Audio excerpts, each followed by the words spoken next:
اعوذ باللہ من الشیطان الرجیم بسم اللہ الرحمن الرحیم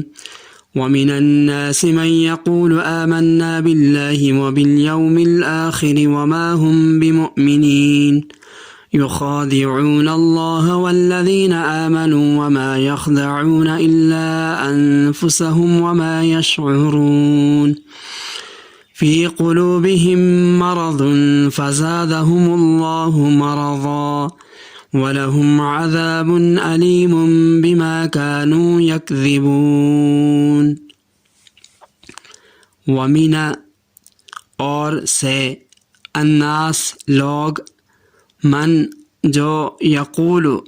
کہتے ہیں، آمنا ہم ایمان لائے، باللہ اللہ پر، اور بالیوم دن، الآخر آخرت، وما اور نہیں، ہم وہ، بمؤمنین ایمان لانے والے، یخادعون وہ دھوکہ دیتے ہیں، اللہ، والذین اور جو لوگ، آمنو ایمان لائے، اور ما نہیں، یخادعون دھوکہ دیتے، الا مگر، انفسہم اپنے آپ، وما اور نہیں، یشعرون سمجھتے ہیں، فی میں، قلوبہم ان کے دل، مرض بیماری، فزادہم سو بڑھا دی ان کی، اللہ مرضاً بیماری، ولہم اور ان کے لیے، عذاب، علیم دردناک، بما کیونکہ، یکذبون بما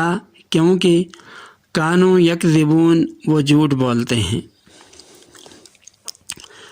ومن الناس من یقول اور لوگوں میں سے بعض ایسے بھی ہیں، یقول جو کہتے ہیں، آمنا باللہ وبالیوم الآخر کہ ہم ایمان لائے اللہ تعالیٰ پر اور آخرت کے دن پر، وما ہم بمؤمنین حالانکہ وہ بالکل ایمان والے نہیں ہیں، یخادعون اللہ چال بازی کرتے ہیں اللہ تعالیٰ سے، والذین آمنوا اور ان لوگوں سے جو ایمان لا چکے ہیں، وما یخدعون اور واقع میں کسی کے ساتھ بھی چال بازی نہیں کرتے، الا انفسہم وما یشعرون بجز اپنی ذات کے اور وہ اس کا شعور نہیں رکھتے، فی قلوبہم ان کے دلوں میں، مرض بڑا مرض ہے، بیماری ہے، فزادہم اللہ مرضا سو اور بھی بڑھا دیا اللہ تعالیٰ نے ان کا مرض، ان کی بیماری، ولہم عذاب علیم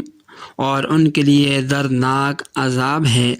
بما کانوا یکذبون اس وجہ سے کہ وہ جھوٹ بولا کرتے تھے۔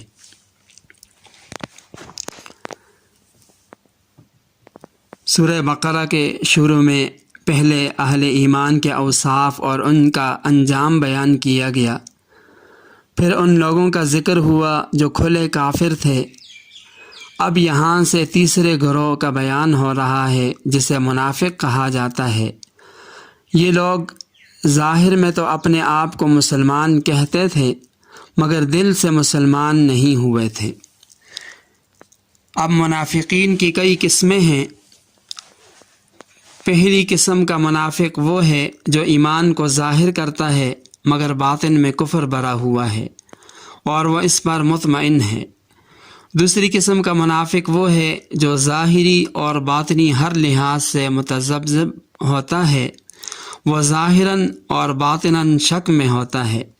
ایسا منافق مذبذبین بین ذالک کا مصداق ہوتا ہے۔ ان دونوں قسم کے منافقین کا نفاق شدید ہوتا ہے،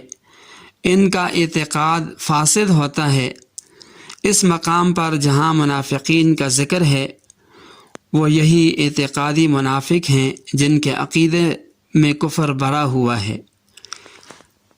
تیسری قسم کا منافق وہ ہے جو اخلاقی اور عملی منافق ہوتا ہے۔ ایسا شخص اپنے گناہوں کی وجہ سے آخرت کے نقصان کو دنیا کے نقصان پر ترجیح دیتا ہے اور دنیا کے نفع کو آخرت کے نفع پر ترجیح دیتا ہے۔ یہ ایسے منافق ہوتے ہیں کہ اگرچہ ان میں ایمان موجود ہوتا ہے مگر یہ لوگ آخرت کو دنیا پر ترجیح نہیں دے سکتے۔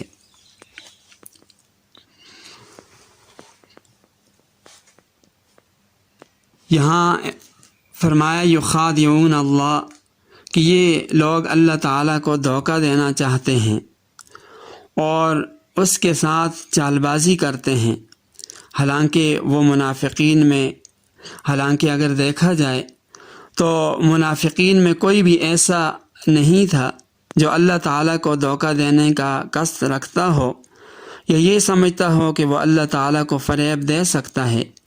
بلکہ حقیقت یہ تھی کہ یہ لوگ رسول اللہ صلی اللہ علیہ وسلم اور مؤمنین کو دھوکہ دینے کے قصد سے ایسی غلط حرکتیں کیا کرتے تھے۔ تو اللہ تعالیٰ نے اس آیت کے اندر اس کو اللہ سے دھوکہ دینا قرار دے کر یہ بتلا دیا کہ جو شخص اللہ اور اس کے رسول یا اللہ کے کسی ولی کے ساتھ کوئی برا معاملہ کرتا ہے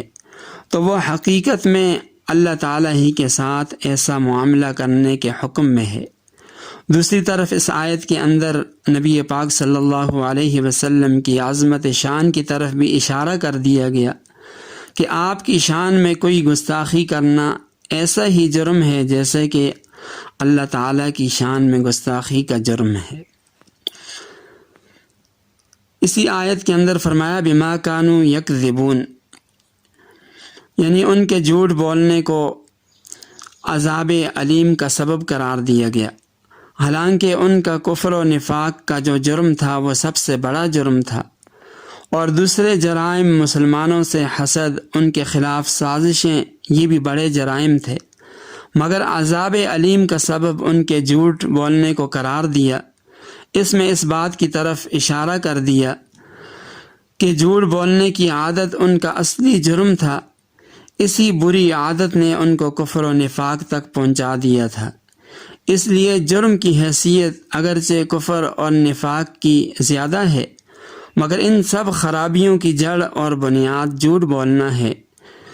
اسی لیے قرآن کریم کے اندر جھوٹ بولنے کو بت پرستی کے ساتھ جوڑ کر اس طرف اشارہ فرمایا کہ وَاجْتَنِبُوا الرِّجْسَ مِنَ الْأَوْثَانِ وَاجْتَنِبُوا قَوْلَ الزُّورِ، یعنی بچو بت پرستی کی نجاست سے اور بچو جھوٹ بولنے سے۔ تو جھوٹ بولنا اتنا بڑا گناہ ہے کہ جس نے منافقین کو عملی منافق بنا دیا اور وہ ہمیشہ کے لیے ناکام اور نامراد ہو گئے۔ یہاں پر ایک بات یہ بھی سمجھنے کی ہے، کیا اب بھی منافق دنیا کے اندر موجود ہیں؟ تو یہ بات ذہن میں رہے کہ منافق کے نفاق کو پہچاننا اور اس کو منافق قرار دینا دو طریقوں سے ہوتا تھا۔ ایک یہ کہ اللہ تعالیٰ نے اپنے رسول صلی اللہ علیہ وسلم کو بذریعہ وحی بتا دیا کہ فلاں شخص دل سے مسلمان نہیں، منافق ہے۔ دوسرے یہ کہ اس کے کسی قول، فعل، عمل سے کسی عقیدہ اسلام کے خلاف کوئی بات یا اسلام کی مخالفت کا کوئی عمل ظاہر اور ثابت ہو جائے۔ نبی پاک صلی اللہ علیہ وسلم کی وفات کے بعد انقطاع وحی کے سبب ان کے پہچاننے کی پہلی صورت تو باقی نہ رہی، یعنی وحی کے ذریعے تو اب نہیں بتلایا جا سکتا کہ کون منافق ہے اور کون مومن ہے، مگر دوسری صورت اب بھی موجود ہے کہ جس شخص کے کسی قول، فعل سے اسلامی قطعی عقائد کی مخالفت یا ان پر استہزاء یا تحریف ثابت ہو جائے تو وہ منافق سمجھا جائے گا۔ ایسے منافق کا نام قرآن کریم کی اصطلاح میں ملحد، الذین یلحدون فی آیاتنا، اور حدیث پاک میں ایسے شخص کو زندیق کے نام سے موسوم کیا گیا۔ امام مالک رحمہ اللہ سے عمدہ جو بخاری کی شرح میں نقل کیا گیا